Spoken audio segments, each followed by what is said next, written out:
పశ్చిమాసియా దేశాలైన Israel, Iran మధ్య ఉద్రిక్తత పరిస్థితులు పీక్స్ చేరాయి. ఈ రెండు దేశాల్లో తీవ్ర ఉద్రిక్తత పరిస్థితులు నెలకొన్నాయి. ఇరాన్లోని అనుమానాస్పద అణు కేంద్రాలే లక్ష్యంగా ఇజ్రాయెల్ దాడులకు దిగింది. దీనికి రివెంజ్ గా ఇరాన్ కూడా డ్రోన్లను ప్రయోగించింది.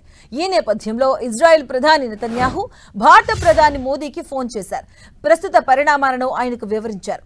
ఇజ్రాయెల్, ఇరాన్ మధ్య నెలకొన్న ఉద్రిక్త పరిస్థితులపై భారత్ తీవ్ర ఆందోళన వ్యక్తం చేస్తుందంటూ మోదీ అన్నారు. వీలైనంత త్వరగా శాంతి, స్థిరత్వాన్ని పునరుద్ధరించాల్సిన అవసరం ఉందని చెప్పారు.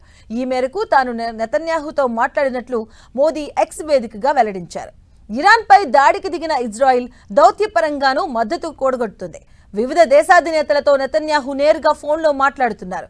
దాడికి దిగేందుకు దారితీసిన పరిస్థితులను వివరిస్తున్నారు. ఇక German chancellor Friedrich Merz, France అధ్యక్షుడు ఇమాన్యుయల్ మెక్రాన్ కు కూడా ఆయన ఫోన్ చేసి మాట్లాడారు.